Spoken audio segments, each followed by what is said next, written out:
A Bíblia Nossa de Cada Dia está começando agora e você é muito bem-vindo para nós meditarmos em mais um capítulo da Palavra do Senhor. Aqui nesse canal, se você é novo, fique sabendo, todos os dias nós meditamos na Palavra do Senhor, nós lemos, compreendemos e aplicamos para as nossas vidas, porque Deus tem sempre algo novo para falar conosco. Vamos começar?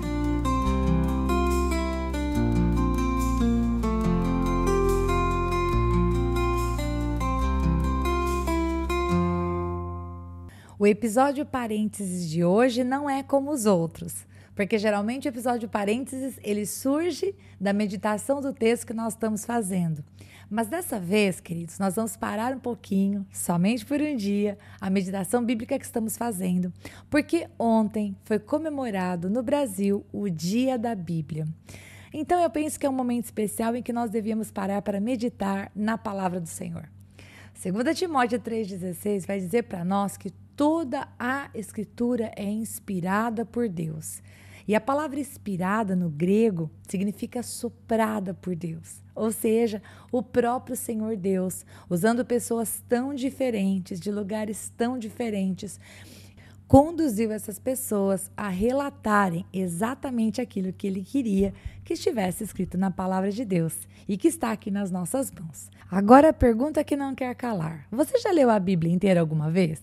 Bom, a Bíblia eu sei que é um livro bem grande, são 66 livros.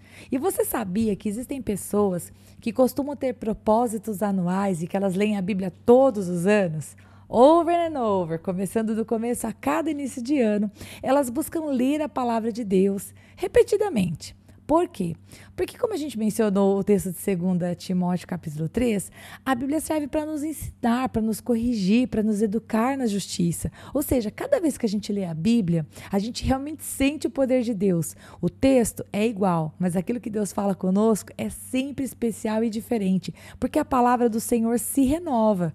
Então, eu te disse, são 66 livros, são 39 livros no Antigo Testamento e 27 livros no Novo Testamento. Escreve aí para mim nos comentários. Você já leu a Bíblia toda? Me responde, por favor. Se você nunca leu, você sente vontade de ler? Se você já leu, responde para mim nos comentários. Qual foi o livro que você leu que você achou mais difícil? Você se recorda? Um que você leu e você pensou, Senhor, não entendi nada. Escreve nos comentários porque o seu comentário ele é muito útil.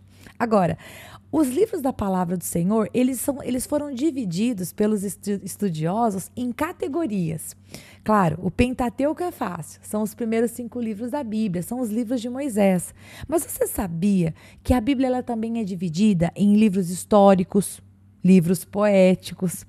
Existem duas categorias de livros que são chamados de profetas, mas existem os profetas maiores e os profetas menores.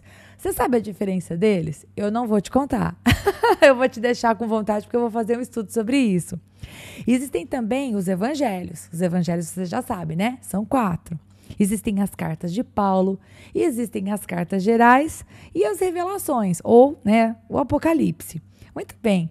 Queridos, só de eu falar essas coisas, você fica imaginando o cuidado de Deus, o capricho do Senhor em escrever de maneira tão detalhada, usando pessoas tão diferentes para falar o nosso coração. Porque eu não sei se você sabe, mas a Bíblia, ela demorou, pessoal, um período de 1.500 anos, 1.600 anos, alguns autores vão afirmar, para ser escrita, para ser composta na sua totalidade. E não foram 10 escritores que escreveram toda a palavra. É por volta, queridos, de 40, alguns admitem, por mais de 40 escritores colocaram as mãos e foram usados pelo Senhor para serem inspirados a escrever a vontade de Deus, a revelação de Deus, aquilo que Deus queria que fosse registrado para ser ensinado dos filhos aos filhos.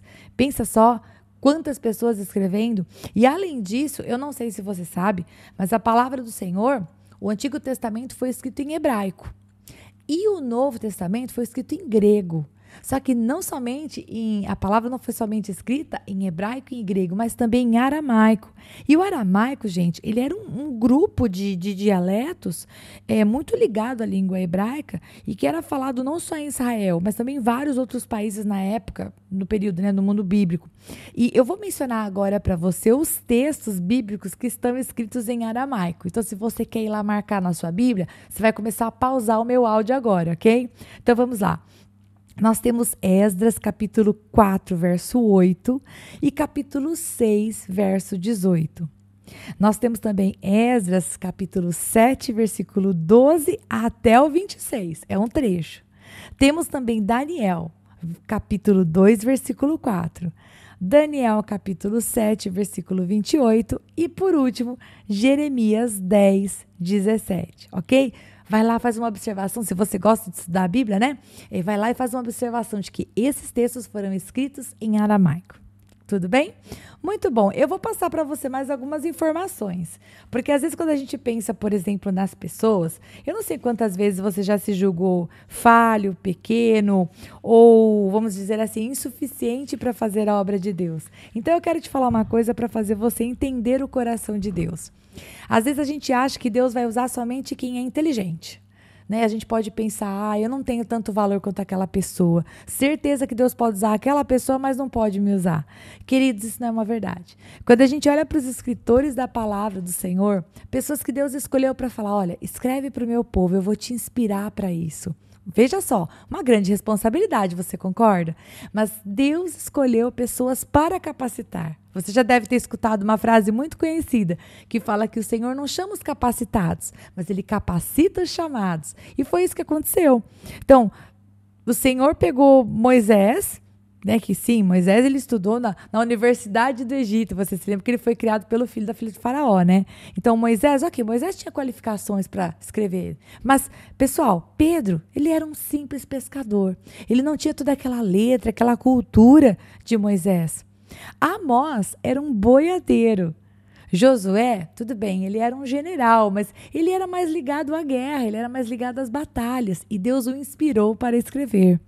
Neemias era um copeiro, né? Lucas era um médico. Salomão, ele era um rei. E Mateus era um coletor de impostos. Ok, você deve estar pensando, poxa, Rita, mas Mateus, ele tinha lá, muito provavelmente, as suas organizações, porque se ele ocupava a posição de cobrador de impostos, ele deveria ser alguém organizado, alguém que fosse bom com os números. Mas, queridos, não tinha a ver com o conhecimento das pessoas. Tá bom, Paulo era um rabino, mas tinha a ver com o Senhor escolhendo e capacitando para a obra. Porque os textos que eles produziram não foram textos deles, mas foram textos inspirados pelo Senhor. Embora tenha as características do autor, você pode comparar um texto com o outro e você vê a diferença na maneira de escrever.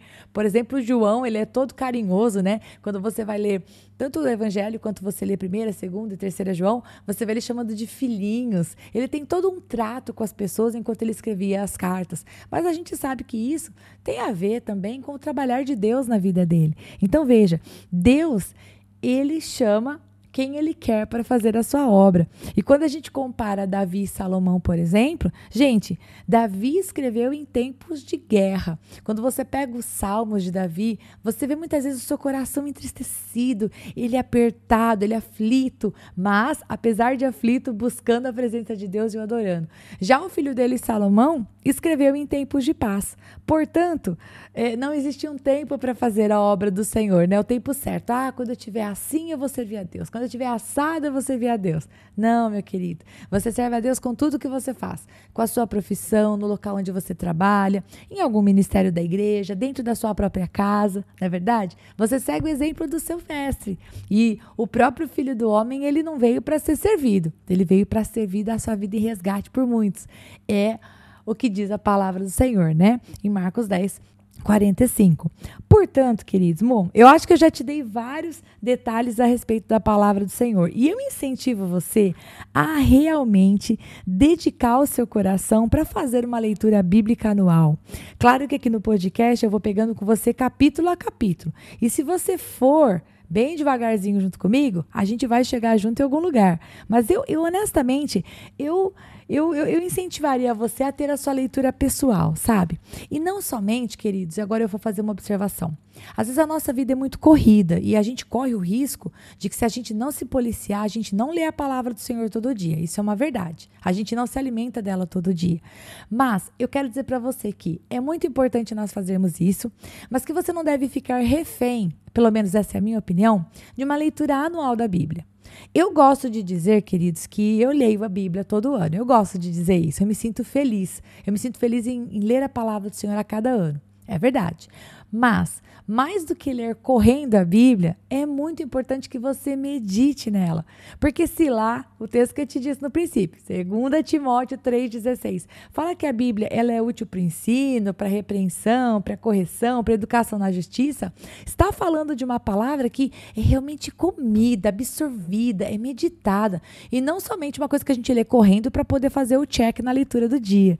Então, se você faz a sua leitura anual, glória a Deus pela sua vida. Se você não faz, mas você medita, você tem meditado esse canal todos os dias na palavra, e eu não estou promovendo esse canal. Se você me conhecer, se você me conhecer um pouquinho, você vai entender que não é a respeito de glorificar o canal, mas é de glorificar a Deus através da sua vida. Se você vem aqui todos os dias, você senta comigo, ou você faz alguma coisa me escutando, e você medita na palavra, você está fazendo certo. Você está sendo uma bênção. Não porque é o meu canal, mas é porque você está meditando na palavra do Senhor diariamente. É mais do que uma corrida que você quer ganhar no final do ano. Se bem que eu estou realmente me esforçando para terminar a minha leitura até o final do ano.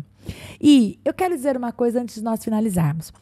Embora nós tenhamos várias traduções da palavra do Senhor, não fique pensando assim, puxa, Rita, será que a Bíblia ela foi se perdendo nas suas traduções? Não, meus queridos, não foi. Eu quero dizer para você que o Deus Criador, que pela força da sua palavra trouxe à existência as coisas que não existiam, como a gente pode ver lá em Gênesis, né, que o Senhor foi falando e as coisas foram surgindo, ele também tem poder para proteger e preservar a sua palavra. Portanto, a Bíblia que você tem na sua mão, ela foi preservada pelo Senhor. Obviamente, existem algumas Bíblias que você pode gostar mais da tradução, como eu já disse, né? Eu gosto mais da revista atualizada. Eu tenho lido com vocês às vezes a NVI, às vezes eu leio a Nova Almeida atualizada, às vezes eu leio a King James. Eu gosto de explorar algumas versões, mas o que a gente observa é que, embora mude um termo ou outro, a essência da palavra não é mudada, queridos. E louvado seja o Senhor por isso. E quando eu disse mude um termo, eu estou falando de sinônimos, né, queridos? Para finalizar, eu acho que eu quero só trazer um assunto. Você já ouviu falar da expressão manuscritos do Mar Morto? Se você nunca ouviu falar sobre isso, eu quero dizer para você que foi um presente. Foram encontrados, queridos, mais de 900 pergaminhos. Você está ouvindo esse número? 900 pergaminhos numa região em Israel, ali entre o ano de 1947 e 1948, que comprovam a veracidade das Escrituras. Não que fosse necessário para nós, que acreditamos no Senhor e no seu poder de preservar tudo o que é dele, que Deus tivesse preservado as Escrituras de maneira fidedigna. Mas eu vou dizer para vocês que para aqueles que são um pouquinho mais céticos, um pouquinho mais cheios de dúvidas, o fato desses pergaminhos terem sido encontrados auxilia na compreensão de que a palavra de Deus é verdadeira. E os textos foram confirmados, foram comparados, e é maravilhoso ver que sim, a mão do nosso Deus preservou a palavra para chegar até nós. Eu paro por aqui e incentivo você a se tornar um semeador da palavra. Então você pode pegar, por favor, esses episódios de podcast e enviar para as pessoas. Vamos incentivá-las a se alimentar diariamente da palavra. Combinado? Um grande beijo para você. Deus te abençoe. E até a próxima, se Deus quiser.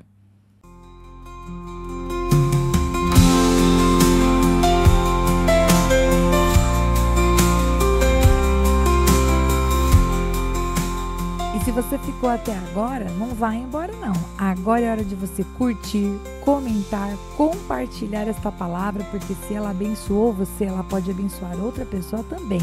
E lógico, se inscreva no canal, ative o sininho, assim você não perde os próximos episódios. Deus te abençoe e até lá!